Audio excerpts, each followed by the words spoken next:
James Bond is a character who has worn the faces of Sean Connery, Roger Moore, Pierce Brosnan, and Daniel Craig. Over time, something consistent shows up in how he behaves. Most people walk into a room and try to settle into it. Bond does the opposite. He pays attention to how the room is holding together. He notices what might happen if the flow breaks or control slips. That is why Bond rarely seems surprised when things take an unexpected turn. So, what is he watching while everyone else is still getting comfortable? Let's take a closer look. When James Bond walks into a room, he does not rush to take part in it. He takes a moment to see how it is being held together.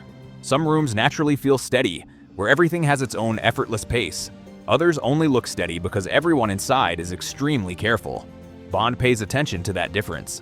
He notices when people seem to be maintaining order rather than simply existing in it. He watches how easily the room would change if one thing went wrong. If a conversation stopped, if attention moved, or maybe if someone broke the pattern. Situations that rely on everyone staying in line tend to unravel quickly once they are disturbed. This is why Bond does not react much to confidence or authority. Those signals can disappear the moment control slips.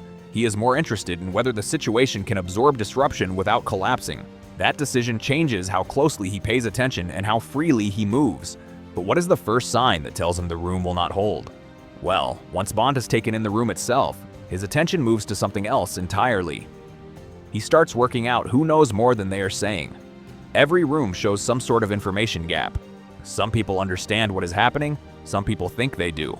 Others watch closely because they are waiting for cues. Bond pays attention to that separation because it tells him far more than status or confidence ever could. He meticulously observes who speaks without checking reactions. He notices who waits before responding, as if making sure their answer fits the situation. He also notices who looks relaxed because they already know the outcome, and who looks alert because they do not. Indeed, these signals are subtle, but they're crucial. People who hold genuine information behave differently from people who exercise authority. They pause less, correct fewer things, and do not rush to explain themselves. Bond also watches who is being briefed in real time. A glance exchanged before a decision, a hesitation before a response. These moments reveal who is still operating with incomplete knowledge. Most people focus on what is being said. Bond focuses on who seems surprised by it. That tells him where control actually sits and who will be caught off guard if the situation changes. Once he understands the information balance in the room, he knows who will hesitate first when things stop going as planned, and that knowledge changes how he engages from that point on. When Bond understands the situation and who knows what, he pays attention to something most people never think about: how committed he appears to be. Bond is careful not to become too deeply entrenched in any position, conversation, or expectation. He does not lean in too much, nor does he settle into a stance that would make leaving feel awkward or sudden. While many confuse this approach with hesitation, in actuality it's discipline. You see, pretty often we commit without even realizing the impact of the commitment. Consequently, keep on moving in a singular direction, and most times it leads us the wrong way. We invest emotionally in a conversation and accept the pace that has been set for us. But Bond is no ordinary man. He holds innate resistance to all those set patterns. He prefers keeping just enough distance to stay dynamic, physically and socially. This is why he often seems relaxed in harrowing situations. He has not boxed himself into a role yet. If the tone changes, he can effortlessly cope. He doesn't even need to explain himself or undo a position he has already taken. Bond also avoids signaling intention too early. The moment people believe they know what he is about to do, their behavior changes. He keeps that uncertainty alive by staying light on his feet and non-committal in his posture and responses. This habit gives him options. Not dramatic escapes or sudden moves, but small freedoms that add up. The ability to disengage from a conversation. The ability to change direction without drawing attention. The ability to leave without it feeling like a decision. And once Bond has preserved those options, he knows he is no longer trapped by the situation in front of him. So how does he decide when distance is no longer protection, but a risk? Well, by this point, it becomes clear that Bond's behavior is not accidental. It reflects the mind that created him. The creator of this legendary character, Ian Fleming, did not imagine Bond as a man driven by impulse or bravado. He had worked in British naval intelligence during the Second World War. There, information, restraint, and timing were way more crucial than sheer displays of courage. Decisions were often made with incomplete knowledge, and survival depended on knowing when not to commit as much as knowing when to act. That background shows up clearly in Bond. He does not rush to close situations. He keeps options open because intelligence work ruthlessly punishes early certainty. Fleming understood that committing too soon narrows perception and creates vulnerability. Bond's alertness reflects that understanding. Psychologically, this aligns with a simple principle observed in decision-making research. People who delay commitment retain greater cognitive flexibility. Once someone commits to a course of action, they begin filtering information to support that choice. Bond avoids that trap by staying provisional. He keeps observing even after others have settled on a story about what is happening. Fleming also understood that confidence is often mistaken for clarity. In intelligence work, apparent confidence can mask ignorance just as easily as it can signal control. Bond's restraint allows him to distinguish between the two. He waits to see who adapts and who freezes when circumstances change, because those reactions divulge a lot of things that words couldn't ever express. That is why Bond often appears detached rather than decisive in the early moments. He is not lacking intent, but is preserving mental range. Fleming built Bond as a character who survives by resisting the urge to resolve uncertainty too quickly. And that design choice leads directly to the next pattern. Once Bond finally does commit, it is rarely because of emotion or pressure. It is because the remaining uncertainty has collapsed. Up to that point, he keeps his distance because that distance preserves choice. What finally changes his behavior is the loss of flexibility. Once he senses that the situation will no longer allow multiple outcomes, he stops observing and starts executing. Psychologists describe a similar change in decision-making as a threshold crossing. Until that threshold is reached, the human brain stays in an evaluative mode. It weighs possibilities and updates expectations. Once the threshold is crossed, continued evaluation becomes costly rather than useful. At that point, commitment becomes a necessity. This is why Bond's transition often feels sudden. To others, it looks like a change in mood or confidence. However, practically, it is a response to narrowing options. When uncertainty collapses into a single viable path, delaying action would only increase exposure. Bond recognizes that moment and does not hesitate once it arrives. Another relevant concept comes from research on loss aversion.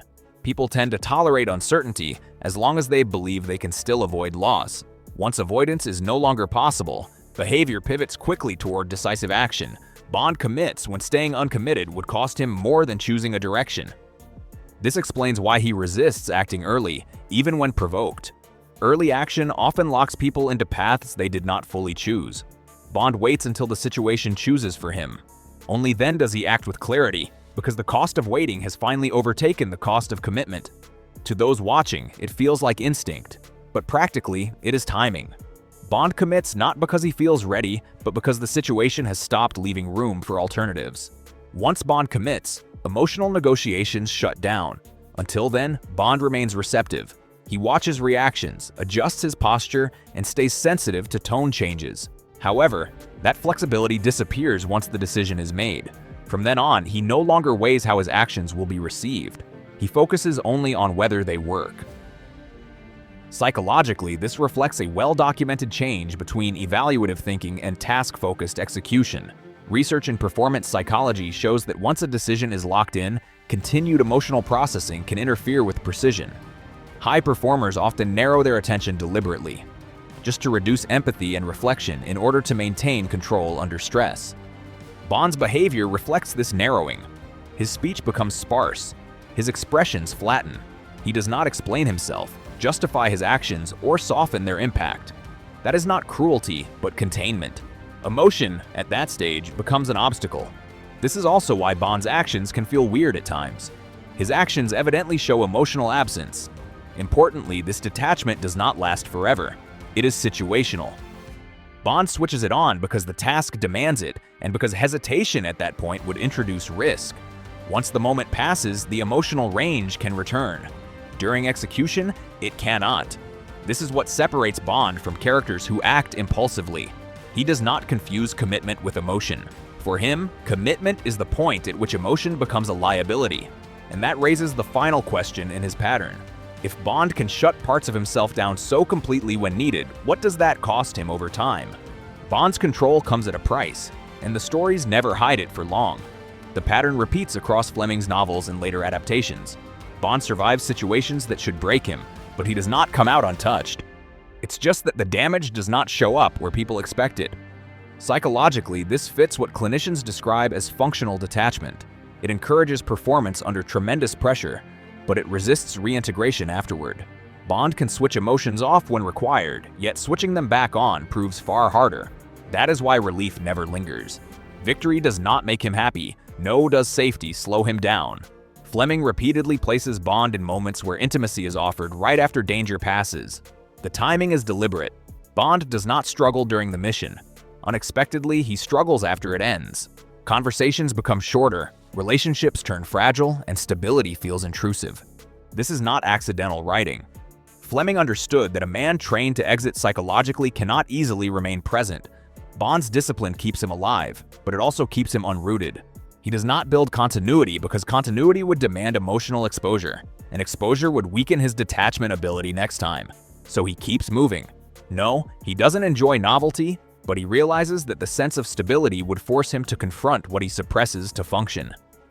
That is the unspoken truth beneath the character. Bond does not escape danger unscathed. He escapes it by never fully returning. And that leaves one last question hanging over every version of him. If survival requires this much emotional distance, was Bond ever meant to stop moving at all? What do you think? Drop your thoughts in the comments. If this breakdown changed how you see Bond, subscribe to Fame Files.